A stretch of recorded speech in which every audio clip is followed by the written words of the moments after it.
Salut tout le monde! Les résultats des élections législatives sont tombés dimanche.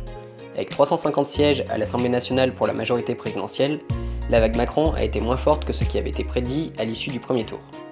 Les candidats de La République En Marche et leurs alliés obtiennent finalement 60% des sièges avec le vote de seulement 13,4% des inscrits au premier tour et 16,4% au second tour en raison de la forte abstention.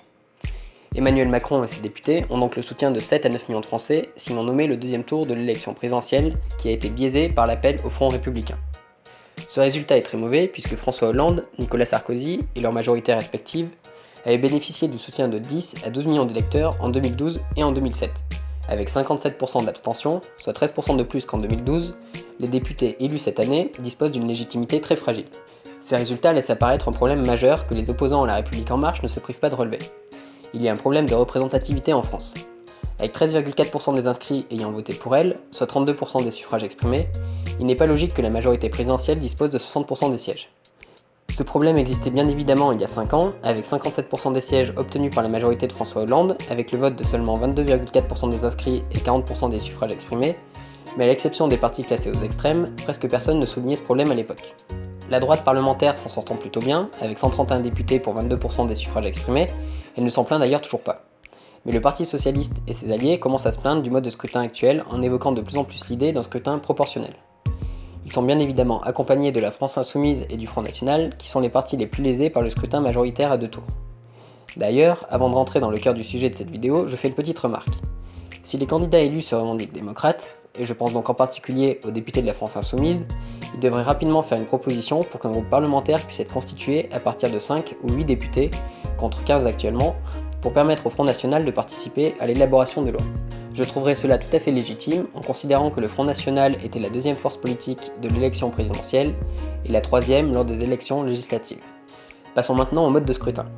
Qu'il s'agisse d'inclure une dose de proportionnel ou de passer à un scrutin proportionnel intégral, de nombreuses questions doivent être prises en compte pour se positionner. Je me propose donc de vous fournir des pistes de réflexion. Je rappelle avant toute chose que le mode de scrutin actuel repose sur des faits historiques. En effet, nous élisons en France les députés européens avec un mode de scrutin proportionnel à un tour, donc ce système fonctionne et aurait pu être choisi pour élire de la même manière les députés français. Mais la 5ème République fait, par définition, suite à la 4ème République qui fut brève et inopérante en raison de l'utilisation du scrutin proportionnel pour le choix des députés, qui entraînait des changements d'alliance et des chutes de gouvernements fréquents. Pour plus de stabilité, nous sommes donc revenus à une élection au suffrage uninominal à 2 tours. Ce rappel étant effectué, voyons les enjeux qui se cachent aujourd'hui derrière le scrutin proportionnel. Certains vantent le gain de représentativité apporté par ce type de scrutin. Or, il faut savoir de quelle représentativité nous parlons.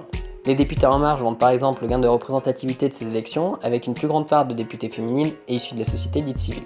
Si nous entendons par démocratie représentative la nécessité pour l'Assemblée nationale de représenter au mieux le peuple français, il y a 2 façons d'atteindre cet objectif. D'une part, en possédant des moyens de contrôle sur les élus pour s'assurer qu'ils défendent les intérêts du plus grand nombre, ou d'autre part, en s'assurant que les élus soient issus de toutes les fractions de la société.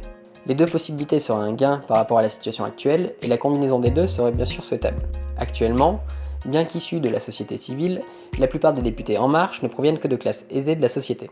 Par ailleurs, mettre en place un mode de scrutin proportionnel assure la représentativité des partis au sein de l'hémicycle, mais toutes les classes sociales n'ont pas la même force pour défendre leurs idées par l'intermédiaire de partis politiques. Ce n'est donc pas l'assurance que le peuple français soit parfaitement représenté au sein de l'Assemblée. La meilleure option restant le tirage au sort. En admettant que le gain de représentativité apporté par le scrutin proportionnel soit tout de même souhaitable, voyons les différentes options qui s'offrent à nous. L'option la plus simple est une proportionnelle intégrale. Si les électeurs avaient voté de la même façon avec un tel scrutin, sachant que c'est très peu probable, voici ce qu'aurait été la composition de l'Assemblée comparée à celle qu'elle sera réellement. Nous voyons qu'aucune majorité absolue se dégage. Ce n'est nullement un problème pour moi car le Parlement doit, comme son nom l'indique, être capable de parlementer et de trouver des solutions satisfaisantes à l'issue des débats. Si moins de lois sont votées, ce n'est pas grave puisqu'elles seront de meilleure qualité et puisqu'elles ne seront pas démentées par la suite par le jeu de l'alternance. Sans parler du fait que nous croulons sous une quantité abusive de lois actuellement. La situation d'un parti possédant la majorité absolue facilite en effet la prise de décision, mais est par conséquent également antidémocratique. Une autre proposition consiste à inclure une dose de proportionnel.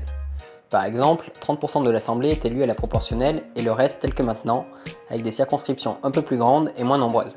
Il est dur de prévoir précisément le résultat des votes, mais voici une composition possible avec un tel mode de scrutin. Vous voyez que la majorité présidentielle serait réduite, mais posséderait toujours plus de la moitié des sièges, tandis que de petits partis feraient leur apparition à l'Assemblée nationale comme Lutte ouvrière ou l'Union populaire républicaine. Dans le même style, le Front National propose un système de proportionnel avec une prime de 30% des sièges pour le parti arrivé en tête. Voici la tête qu'aurait l'Assemblée avec un tel scrutin. Cela assure une plus forte majorité pour le parti arrivant en tête de l'élection, mais également plus de sièges pour les partis ayant du mal à atteindre le second tour des élections actuellement.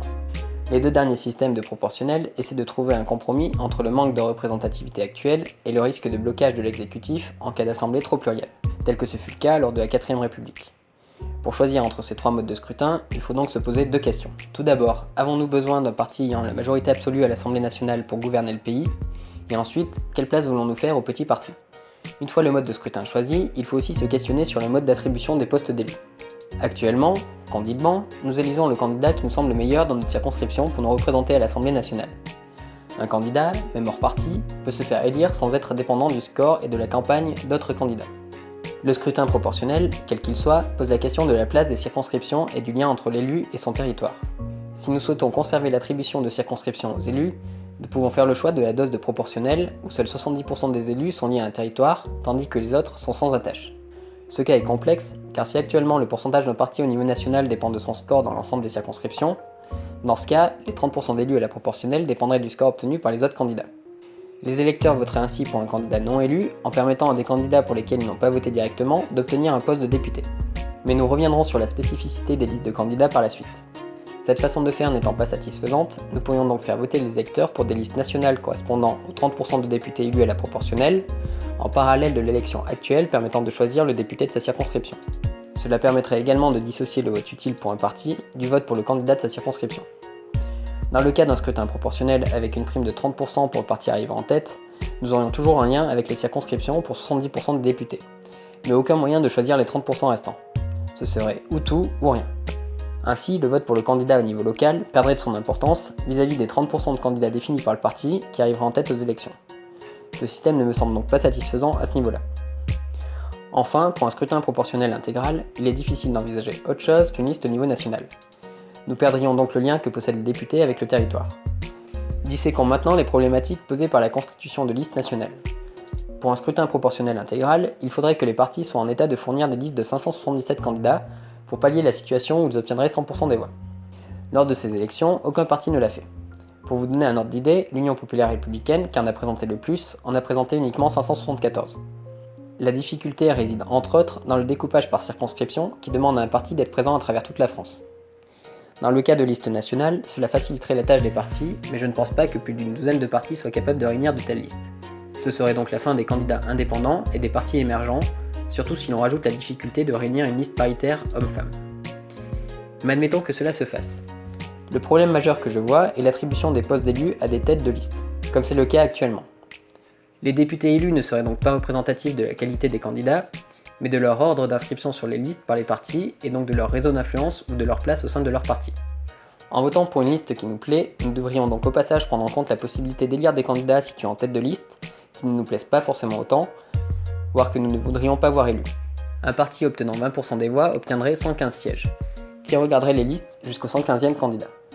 Dans le cas d'une dose de proportionnel ou de l'attribution d'une prime, les listes seraient plus petites, environ 173 candidats, et permettrait donc théoriquement à plus de partis de se présenter, tout en excluant toujours les candidats indépendants. Mais le problème serait toujours le même, l'attribution des places par les partis et le risque de faire élire des personnes que nous ne voulons pas voir élues. L'attribution de tête de liste ne me satisfait donc pas. Il faudrait donc imaginer une solution plus juste. Je pense qu'un mode plus sain d'attribution des postes d'élus devrait reposer sur un tirage au sort parmi les candidats des différentes listes. Cela éviterait les cultes de la personnalité et forcerait ainsi les électeurs à s'intéresser au programme politique des partis politiques. En parallèle, cela inciterait les partis politiques à réunir des candidats étant d'accord sur le programme présenté et permettrait par conséquent de lutter contre la technique utilisée actuellement par certains partis, consistant à avoir une ligne idéologique très large visant à réunir un maximum d'électeurs. Des partis comme les Républicains ou le Front National devraient donc recentrer leur programme pour plus de clarté. La constitution de liste nationale présente aussi l'avantage pour les partis d'avoir une bonne couverture médiatique, permettant aux électeurs de connaître, si les médias font correctement leur travail, les positions et les projets de chaque parti politique pour la France. Cette couverture médiatique serait moins bonne avec la solution que j'avais préconisée juste après et qui permettrait selon moi de faire un bon compromis entre tout ce que j'ai évoqué jusqu'ici. Mais elle ne serait pas pour autant aussi mauvaise qu'actuellement avec le principe d'équité par circonscription. Pour ne pas perdre le lien avec le local, je pense qu'il faudrait faire des listes pour des territoires intermédiaires entre l'échelon national et la circonscription. En arrondissant le nombre de députés à 500, nous pourrions diviser le territoire français en 25 zones électorales équivalentes à 20 circonscriptions actuelles. Un parti politique pourrait donc présenter de 1 à 25 listes selon sa capacité. Présenter une liste nécessitant dans ce cas de réunir 20 personnes défendant un projet commun, cela éviterait la multiplication des candidatures, offrant plus de clarté pour les électeurs, sans pour autant être un frein au mouvement émergent. Le système de tête de liste serait moins gênant avec des listes de 20 candidats car les électeurs pourraient en prendre pleinement connaissance. Et les partis devraient les répartir à travers tout le territoire, compliquant le phénomène de réseau d'influence au sein du parti. Cependant, l'idée de tirage au sort des élus ne serait pas à exclure pour que les gens votent plus pour le programme que pour les personnalités, cela permettant une campagne apaisée, basée sur les idées plutôt que sur les attaques personnelles. Cela permettrait également d'éviter le carriérisme, car les candidats seraient là au profit de leurs idées plutôt que pour leur profit personnel. Par ailleurs, les sièges seraient distribués à la proportionnelle intégrale pour tout parti obtenant au moins 5% des voix dans l'une des zones, ce qui me semble être un minimum pour être représentatif à l'Assemblée nationale, un pourcentage fort mais dans une zone délimitée plutôt qu'un pourcentage limité à l'échelle nationale. Avec l'espoir d'avoir un élu représentant ses idées dès lors qu'une liste atteint 5% des suffrages exprimés, je pense que les électeurs se détourneraient naturellement du vote utile et que l'abstention diminuerait rapidement si les élus tenaient leurs engagements. Malgré ce modèle d'élection par liste, je pense qu'il faut que les élus soient accessibles et liés à un territoire défini pour permettre aux électeurs de les interpeller si nécessaire. Il faudrait donc définir un mode de répartition des candidats élus sur ces territoires. Nous pourrions envisager un ordre de préférence rempli par les candidats avant l'élection. Dans le cas où 2 candidats auraient fait le même choix numéro 1, le candidat du parti ayant fait le plus haut score aux élections serait prioritaire puis on se reporterait sur le deuxième choix du second candidat. On peut aussi imaginer un tirage au sort, mais ce serait selon moi contre-productif de ne pas laisser le candidat dans une circonscription qu'il souhaite un minimum. Ou alors répartir les candidats dans les circonscriptions où les électeurs leur ont attribué le meilleur score. Bien évidemment, de nombreuses autres questions et solutions peuvent être envisagées. Je vous invite d'ailleurs à indiquer le vôtre dans les commentaires. Je n'ai par exemple pas évoqué la place du vote blanc dans le cas du scrutin proportionnel, ni la nécessité d'obtenir selon moi le suffrage de 50% des inscrits dans le cas du mode de scrutin actuel pour pouvoir être élu. J'aurais aussi aimé parler des différentes façons de prendre des décisions dans une assemblée où aucun parti n'a la majorité absolue. Ce sera, je l'espère, le sujet d'une de mes futures vidéos. J'espère dans tous les cas vous avoir ouvert des pistes de réflexion. Beaucoup, y compris parmi les militants, parlent de scrutin proportionnel actuellement. Mais sans approfondir la question, ce terme ne veut strictement rien dire. Nous arrivons au terme de cette vidéo. Merci de m'indiquer également dans les commentaires des sujets que vous aimeriez voir traités à l'avenir, toujours autour de la question de la démocratie. Et n'hésitez pas à partager cette vidéo si vous l'avez aimée, ou à vous abonner à la chaîne. A bientôt!